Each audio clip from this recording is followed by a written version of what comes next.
తర్వాతే స్కూలు, మాస్టారు, సమాజం రకరకాలు ఉంటాయి. కాబట్టి మొదటి గురువులు తల్లి తండ్రి.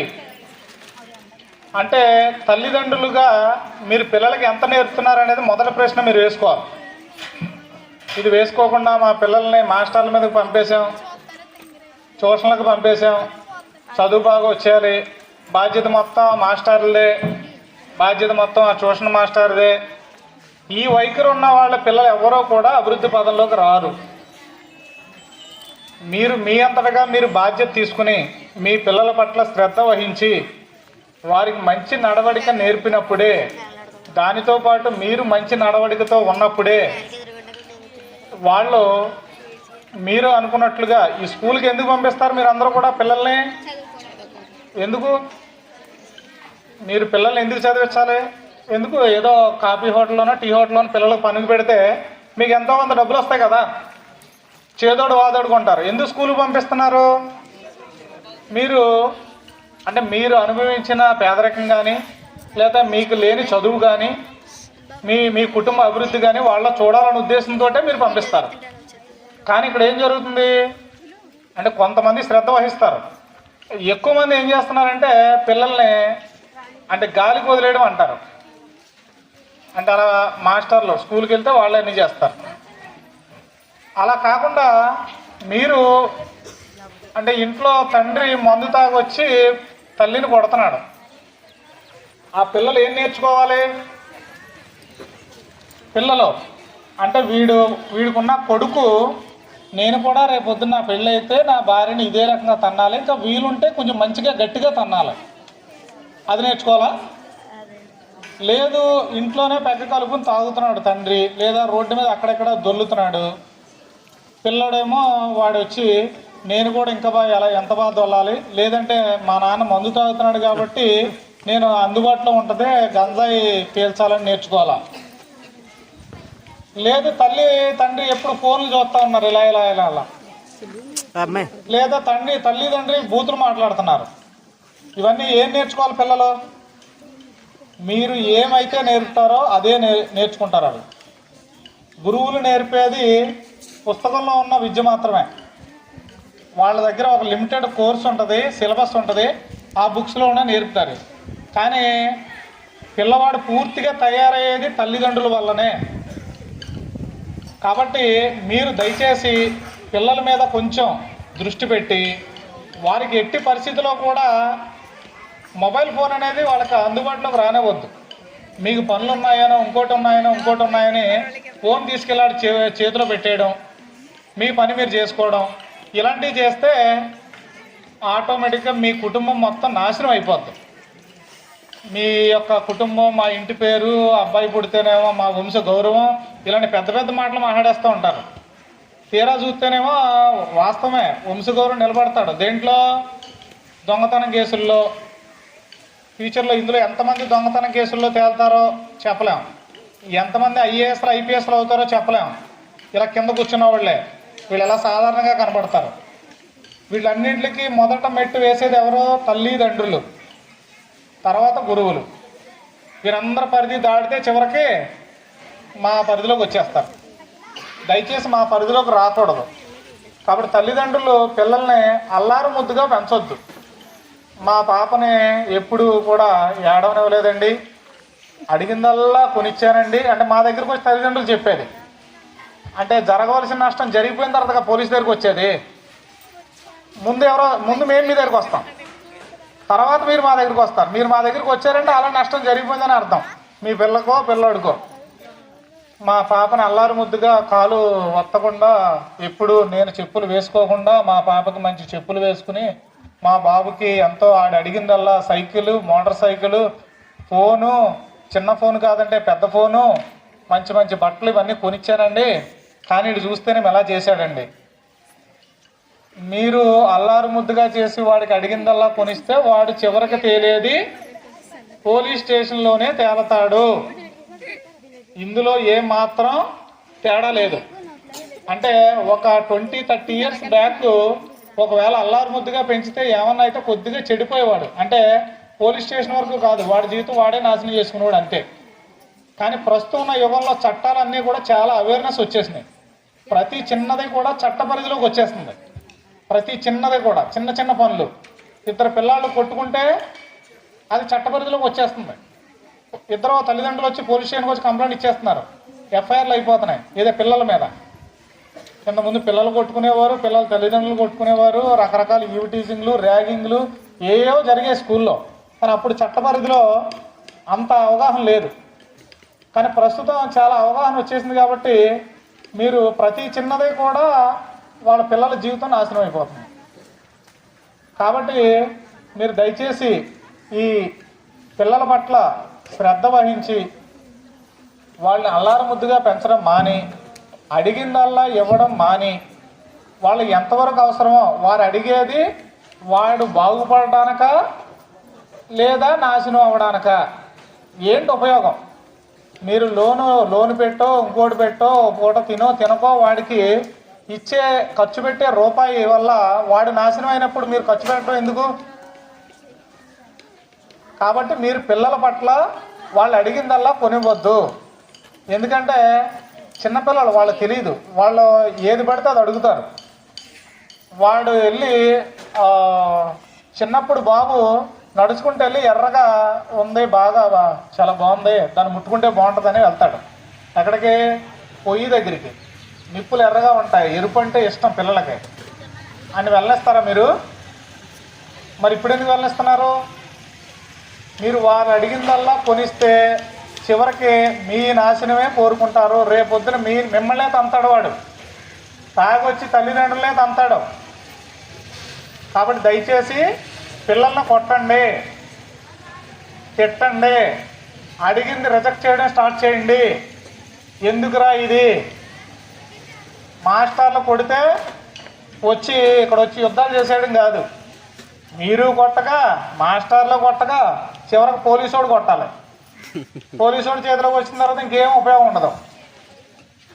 కాబట్టి దయచేసి మీరన్నా ఒక దెబ్బ వేయండి, మీ మాస్టర్లతో ఒక దెబ్బ కొట్టమని చెప్పండి. ప్రతి పిల్లాడిని ఒక చేతి మీద ఒక దెబ్బ కొట్టించుకుంటేనాడు బాగుపడతాడు. అదర్వైజ్ ఎవడైతే ఒక దెబ్బ కూడా తిండో వాడు బాగుపడ్డావు. ఎవడైతే తెలివైనడో వాడే త్వరగా పాడైపోతాడు, వాడే త్వరగా బ్యాడ్ హ్యాబిట్స్కి లోన్ అవుతాడు. బాగా తెలివైనడు ఇంటెలిజెన్స్ ఫీల్. కొంతమంది ముందు బెంచ్లో కూర్చొని రాసేసుకుంటారు, వాస్తవానికి వాళ్ళు తెలివైన వాళ్ళు కాదు, బాధ్యత గల వాళ్ళు అంతే, మంచివాళ్ళు అంతే. వాళ్ళు అసలు తెలివైన వాళ్ళు అంతా ఎవరంటే దొంగలు, క్రిమినల్స్, రౌడీలు, కేడీలు, గూండాలు. వీళ్ళు బాగా తెలివైన వాళ్ళు, మాకంటే తెలివైన వాళ్ళు. మేము ఓన్లీ ముందు బెంచ్లో కూర్చొని ఏదో ఇలా చదువుకుని బాధ్యత వహించి వచ్చాం అంతే. కాబట్టి దయచేసి మీ పిల్లలందరూ కూడా చాలా తెలివైన వాళ్ళు. మీ పిల్లల నాశనం అయితే, మీ పిల్లలు సరిగ్గా చదువుకోకపోతే ఆ బాధ్యత అంతా కూడా మీదే, మీరే మొయ్యాలి. మొయ్యడానికి రెడీగా ఉండండి. అది మీరు మీ పిల్లల పల్లకి మోయించుకుంటారో లేదా మీ పిల్లల్ని మీ నెత్తి మీద పెట్టుకుని మోస్తారో దానికి మీరు రెడీగా ఉండాలి. కాబట్టి పిల్లలకి ఎవరికి కూడా దయచేసి మొబైల్ ఫోన్స్ ఇవ్వద్దు. ఆడపిల్లల పట్ల చాలా శ్రద్ధ వహించండి. వాళ్ళ పుస్తకాల్లో ఏమి రాస్తున్నారో చూడండి. వాళ్ళ ప్రతి పుస్తకం వెనకాల పేజీలు చూడండి. రఫ్ నోట్ బుక్ చూడండి. తల్లిదండ్రులు, ముఖ్యంగా తల్లి, అట్టక బ్యాక్ సైడ్ చూడండి. ఇవన్నీ చెక్ చేయండి. ఆడపిల్లలు ముఖ్యంగా దాంట్లోనే రాస్తారు. కొత్త కొత్త సింబల్స్ అన్నీ వేస్తూ ఉంటారు. స్టార్టింగ్ అదే ఇక్కడే పునాది పడుతుంది.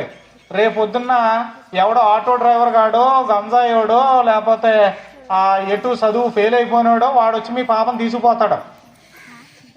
అప్పుడు జీవితం నాశనం అయిపోయిన తర్వాత పోలీస్ స్టేషన్కి వచ్చి ఉపయోగం లేదు, నెత్తి నెరువు కొట్టుకుని ఉపయోగం లేదు. ముందు నుంచే పిల్లల్ని అవేర్నెస్ కల్పించండి. కల్పించి వాళ్ళకి చెప్పండి జీవితం అంటే చాలా ఉంటుంది. 10th క్లాస్ ఫెయిల్ అయిపోయి ఇంటర్మీడియట్ ఫెయిల్ అయిపోయినతోటి నీ జీవితం కాదమ్మా. నువ్వు చాలా మంచి పొజిషన్కి వెళ్ళావు, సాఫ్ట్వేర్ ఇంజనీర్ అయితే నువ్వు కూడా ఇంకో సాఫ్ట్వేర్ అతను చేసుకుని ఇద్దరు కలిపి ఒక కారులో మంచి కారు కొనుక్కుని మంచి ఫ్లాట్ కొనుక్కుని సరదాగా ఎంజాయ్ చేయొచ్చమ్మా, జీవితాన్ని ఆస్వాదించవచ్చు అని చెప్పండి. లేదు అంటే వాళ్ళ పరిస్థితి ఎలా ఉంటుందంటే, ఆడు 10th ఫెయిల్ అయినాడో ఇంటర్ ఫెయిల్ అయినాడో వీళ్ళు ఎవరో ఉంటారు కదా, ఈడ తీసుకుపోయి లేపుపోయి ఎక్కడో పెళ్లి చేసుకుని మళ్ళీ పోలీసులు ట్రేస్ చేసి తీసుకొచ్చిన తర్వాత పెళ్లి చేసుకుని 4 నెలలకు 5 నెలలకు నువ్వు నాకైనా మెసేజ్ చేసింది ఇంకెవరికైనా మెసేజ్ చేసావా అని 4 తన్నులు తన్ని బయటికి తరిమేసి ఈలోపే అటు ఇటుగా ఏదో రకంగా వయసు రీత్యా పిల్లల్ని కనేసి ఆ ఇద్దరు పిల్లల్ని ఈ అమ్మాయిని ఇంట్లోంచి బయటికి తరిమేస్తే మండు టెండలో ఆ పిల్లల్ని చెరో శంకలో వేసుకుని ఎక్కడికి వెళ్ళాలో తెలియక ఆల్రెడీ తల్లిదండ్రులు బయటికి గెంటేసి తల్లిదండ్రులకి వెళ్తే ఆత్మాభిమానం అడ్డొచ్చి ప్రేమించి పెళ్లి చేసుకున్నావు కదా నీ సావు నువ్వు సావు అని తల్లిదండ్రులు అంటే ఆ ఇద్దరు పిల్లల్ని చెరువు సంకలు ఎట్టుకుని బ్యాగ్ భుజాన్ని ఎట్టుకుని రోడ్డు మీద ఆటో కోసం చెప్పులు లేకుండా నిలబడతారు ఆడపిల్లలందరూ. చెప్తున్నాను చూడండి, ఇందులో ఏమాత్రం అతిశయోక్తి లేదు. ఇప్పుడు నేను చెప్పిన దాంట్లో మీరు గనక రోడ్డు మీద సింపుల్ జుట్టోడిని, ఆ 10th క్లాస్ ఫెయిల్ అయిన వాడిని, ఆ ఆటో డ్రైవర్ అంటే ఆటో డ్రైవర్ అని తక్కువగా అంటున్నారు అనుకోవద్దు. జనరల్గా అంటే అందులో బాధ్యత గల ఉన్నారు, కొంతమంది బాధ్యత లేని వాళ్ళు ఉన్నారు. వాళ్ళు ఇదే పని మీద తిరుగుతూ ఉంటారు. ఆటోకి మంచి నీట్గా డెకరేషన్ చేసి దాంట్లో సాంగ్స్ పెట్టి వీళ్ళు ఏమనుకుంటారు, ఆడపిల్లలో వీడు ఎక్కడికి వెళ్తాడు దింపుతాడు, అదో బెంజిగారులో ఫీల్ అయిపోయి 4 రోజులు అటు ఇటు తిప్పగానే ఆడు కూడా వెళ్ళిపోవడం రావడం. కాబట్టి దయచేసి ఆడపిల్లలు చాలా తెలివైన వాళ్ళు, మగవాళ్ళ బ్రెయిన్ కంటే ఆడవాళ్ళ బ్రెయిన్ చాలా స్పీడ్గా ఉంటుంది. కాబట్టి మీరు మంచిగా చదువుకోండి తప్ప ఇటువంటి బ్యాడ్ హ్యాబిట్స్ జోలికి వెళ్ళొద్దు, జీవితాన్ని నాశనం చేసుకోవద్దు. ఇందాక నేను చెప్పినట్లు ఇద్దరు పిల్లల్ని ఎత్తుకుని చెప్పులు లేకుండా రోడ్డు మీద ఆటో కోసం నుంచుని ఎదురు చూస్తారో, లేదా స్టైల్గా భర్తను పక్కన కూర్చోబెట్టి మీరే కారు డ్రైవ్ చేస్తూ సరదాగా అలాగా ఆ కర్ణాటకలో ఉన్న కూర్గో, కేరళో, లేకపోతే ఈ పక్కన ఉన్న గోవాో, లేకపోతే ఇలాగా ఊటీయో ఇలా వెళ్తారో మీరే డిసైడ్ చేసుకోండి. ఇది మీ చేతిలో ఉంటుంది, ఆడపిల్లల చేతిలోనే ఉంటుంది. మగపిల్లలు వచ్చేవాడు ఖచ్చితంగా చదవాల్సిందే, వీళ్ళకి వేరే ఆప్షన్ లేదు. ఎందుకంటే కుటుంబాన్ని మొత్తం మొయ్యాల్సింది మగవాడే. ఆడపిల్ల అంటే కొంచెం అటు ఇట్లో అందంగా ఉంటే ఎవరో ఒకళ్ళు అందంగా ఉండి బుద్ధిగా ఉంటే ఎవడో ఒకడు వస్తాడు, వాడు పెళ్లి చేసుకున్నాడు జాగ్రత్తగా సాగుతాడు, కుటుంబాన్ని ఈ అమ్మాయిని అందరినీ సాగుతాడు. కానీ అబ్బాయిల పరిస్థితి అలా కాదు, ఖచ్చితంగా చదవాల్సింది, వేరే ఆప్షన్ లేదు. చదివితే బతకడం, చదవలేకపోతే ఎటు కాకుండా రోడ్డు మీద తిరగడం. కాబట్టి మగపిల్లలకి చదవడం తప్ప వేరే ఆప్షన్ లేదు బాబు. వెనక బెంచ్ స్టూడెంట్లు, మధ్య బెంచ్ స్టూడెంట్లు, ముందు బెంచ్ స్టూడెంట్లు అనేవి లేదు, అందరూ చదవాల్సిందే. కాబట్టి బాధ్యతగా ఉండండి, చదువుకోండి. జీవితం పట్ల ఒక 10 సంవత్సరాల తర్వాత మనం ఎలా ఉంటాం ఊహించండి, ఎలా ఉండాలో ఆలోచించండి, టార్గెట్ పెట్టుకోండి. ఇప్పుడు మీ నాన్నకి సైకిల్ కూడా లేదు, గుడిసెలో ఉంటున్నాడు. 10 సంవత్సరాల తర్వాత మనం మోటార్ సైకిలో లేకపోతే కారో కొనాలి. మోటార్ సైకిల్ అంటే కొనడం అంటే 5,000 ఫ్రెండ్ గారి దగ్గర అప్పు చేసి ఈఎంఐలో తెచ్చి ఆ ఈఎంఐ వాయిదాలు కట్టకుండా ఆ బండి ఏమో ఊరంతా ఉండి ఈ కాదు, మీ సొంత డబ్బులతోటి, కష్టపడిన డబ్బులతోటి. కాబట్టి దయచేసి మగపిల్లలు బాగా చదువుకోండి, బాధ్యత వహించండి, ఇదే చెప్పేది. తర్వాత గంజాయి బారిన పడొద్దు. ఒకవేళ ఇందులో ఎవరైనా సాధారణంగా ఉండరని అనుకుంటున్నాం, ఖచ్చితంగా గంజాయి మొక్కలు తులసి వనంలో ఒకటని ఉంటుంది, పెద్ద వనంలో చెడ్డకోతి కూడా ఒకటి ఉంటుంది. కాబట్టి ఆ ఒక కోతి, ఆ ఒక గంజాయి మొక్క ఎవరైనా ఉంటే కనుక మిగతా పిల్లలు, బుద్ధిగా ఉండే పిల్లలు మీ పీటీ మాస్టర్ గారికి వచ్చి చెప్పండి, సార్ పలానోడు ఇలా కొంచెం బ్యాడ్గా ఉన్నాడండి అని చెప్పి. ఎందుకంటే ఒక కలుపు మొక్క మొలిసిందంటే వరిని మొలవనివ్వదు. ఎందుకు పీకేస్తారు, స్టార్టింగ్లోనే కలుపు మందు కొట్టి, మిగతాది మొలవనివ్వదు కాబట్టి ఆ మొక్కను ముందే పీకేస్తారు. లేదంటే ఆ విధవ ఏం చేస్తారంటే అందరికీ అంటిస్తాడు దాన్ని. మంచి త్వరగా అంటుకోదు, చెడే త్వరగా అంటుకుంటుంది. కాబట్టి ఆడు స్లోగా అరే ఇది బాగుంటుందిరా అంటాడు. ఆడెవడో నెలపూడి స్కూల్లో కోసుకుంటాం బాగుంటుంది అన్నాడు. కోసుకుంటాం, బ్లేడ్తో కోసుకోవడం చూసి ఇంకా ఈ చిన్నగా కోసుకోవడం బాగాలని చెప్పి వేసి కొడితే ఎక్కడ దిగిందండి, మొత్తం ఇంత లోతుని దిగుతుంది చెయ్యి ఇంత లోతుని. కాబట్టి దయచేసి అటువంటి వాళ్ళు ఎవరైనా ఉంటే మీ తోటి ఫ్రెండ్స్ ఎవరో ఒకళ్ళు, సార్ ఇది ఎవడో ఇలా బ్యాడ్ హ్యాబిట్స్తో ఉన్నాడు సార్, మధ్యలో వెళ్ళి అక్కడికి వెళ్ళి సిగరెట్ కాలుస్తున్నాడు, లేదంటే ఏదో గంజాయి పీలుస్తున్నాడని తెలిసింది సార్, లేదంటే వైట్ ఫ్లూయిడ్ ఉంటుంది కదా అది పీలుస్తున్నాడు, ఇలాంటి ఏదైనా ఉంటే కనుక మీ పీటీ మాస్టర్ గారికి చెప్పండి. చెప్తే తద్వారా మాకు కూడా సమాచారం వస్తుంది, అటువంటి ఏమి జరగకుండా మేము చూస్తాం. ఓకేనా బాబు? కానీ దయచేసి పిల్లలకు మాత్రం మొబైల్ ఫోన్లు ఇవ్వద్దు.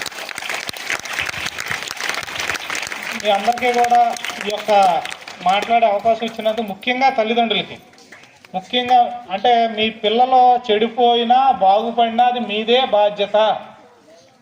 మీరు మీ పిల్లల పట్ల ఆహ్లాదకరంగా ఉంటారో, మీ పిల్లలతో తన్నులు తింటారో మీరే పక్కనే కూర్చుని తల్లి నేను చచ్చిపోతానమ్మా నువ్వు ఆడితో పోతే అంటే సత్య సోవ అంటుంది. 16 సంవత్సరాలు నిండా 16 సంవత్సరాలు ఆ పాపకి. అలా ఉన్నారు. దానికి కారణం ఎవరంటే ఆ తల్లే. వాస్తవాన్ని తాగాల ఆ తల్లి, తాగుతున్న బెదిరించడం కాదు. ఆ పిల్లల తయారవడం కారణం ఎవరో యుద్ధంగా వెళ్ళి ఫోన్లు ఇచ్చేస్తున్నారు. వీళ్ళు ఫోన్ ఇచ్చాడు నొక్కుకోవడం, మీ పనులు మీ వంటలో, లేకపోతే మీ రోడ్డు పట్టుకుని ఏదో సీరియల్లో, లేకపోతే మీ ఫ్యామిలీ కష్టాలు సినిమాలో ఏదోటి ఇలాగా. దయచేసి పిల్లలకు ఫోన్లు ఇవ్వద్దు. ఆడు ఏడిస్తే ఏడవనివ్వండి తప్ప ఆడికి ఫోన్ చేతిలో పెట్టకూడదు.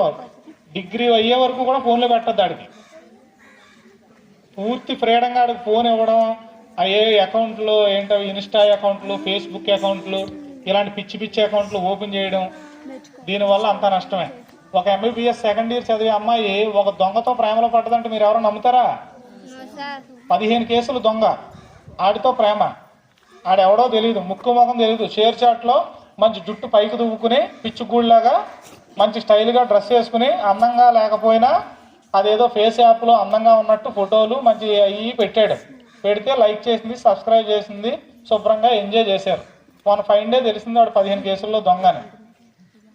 ఈలోపు ఈ అమ్మాయి దగ్గర చెవులు, ముక్కులు, కాళ్ళు, చేతులు ఏవి ఉంటే అవన్నీ అమ్మేశాడు. MBBS చదివే అమ్మాయి అంటే MBBS చదివే అమ్మాయి అంటే బాగా ర్యాంకర్ అయితేనే MBBS వస్తుంది, ఊరినే వచ్చేద్దండి. అంటే చదువుతో పాటు సంస్కారం ఉండాలి, మంచి నడవడిక ఉండాలి. చదువు ఒకటే ఉండగానే సరిపోదు. కాబట్టి దయచేసి మీరు అందరూ కూడా మీ పిల్లల పట్ల కఠినంగా ఉండండి. ప్రేమతో ఎలాగో ఉంటారు ఆటోమేటిక్గా. వెనకాల ముసలమ్మలు ఉంటారు, వాళ్ళు ఏం ఊరుకోరు. వాళ్ళు వెంటనే వచ్చేస్తారు మీరు కొడితే. ఎవరో తాతయ్యలో, అమ్మమ్మలో, నానమ్మలో. మీరు కూడా కొట్టకపోతే ఇంకెవరు కొడతారు? తల్లిదండ్రులు కొట్టండి, వెనకాల ముసలమ్మలు వచ్చి ఆపుతారు. అది ధర్మం. అంతేగాని మీరు కొట్టక వాళ్ళ కొట్టక మాస్టర్లు కొడితే వాళ్ళ మీదకి యుద్ధాలకు వచ్చి ఎంత దారుణం అండి. మాస్టర్ల మీదకి యుద్ధాలకు రావడం, మాస్టర్ల మీద కంప్లైంట్లు పెట్టడం. అక్కడక్కడ ఎవరో బ్యాడ్ ఇన్సిడెంట్స్, వేరే ఇన్సిడెంట్స్ ఉంటాయి, అది వేరు. ఇదేంటి మాస్టర్ చదువుకోమనో స్కూల్కి రావట్లేదనో దెబ్బ కొడితే మాస్టర్ల మీద యుద్ధం రావడం చాలా ఘోరం అండి. అది మీకు మీరే వాళ్ళకేముంది. ఈ మధ్యన మాస్టర్లు కూడా సర్లే మాకు ఎందుకులే, మేము 1వ తారీఖు జీతం వచ్చేస్తుంది, చదువు చెప్పినంత చెప్తాం, మనం ఎందుకు లేనిపోయిన రిస్క్, మనం ఎందుకు కేసు కట్టించుకోవడం. ఇన్సిడెంట్లు చూస్తే అదే అనుకుంటారు ఎవరైనా. పోలీసు వాడు కూడా కొట్టడం తగ్గించేశారు. ఎందుకు? ఇక పోలీసు వాళ్ళ మీద కూడా ఎదురు కేసులు పెట్టడం రకరకాల మొదలైన. పోలీసు వాడు మా పిల్లల్ని కొడితే మా పిల్లల్ని ఎందుకు కొట్టారని వచ్చేస్తున్నారు తల్లిదండ్రులు. అది కాబట్టి దయచేసి మీరు మీ పిల్లల పట్ల శ్రద్ధ వహించండి, కఠినంగా ఉండండి, వాళ్ళ బిహేవియర్ని అబ్జర్వ్ చేస్తూ ఉండండి, వాళ్ళకి అసలు దేనికి పనికొస్తారో చూడండి. ఓకేనా బాబు? ఇంత ఓపికగా విన్నందుకు, ఇక్కడ మాస్టర్లు అందరూ నాకు ఈ అవకాశం ఇచ్చినందుకు అందరికీ థ్యాంక్ యూ అండి.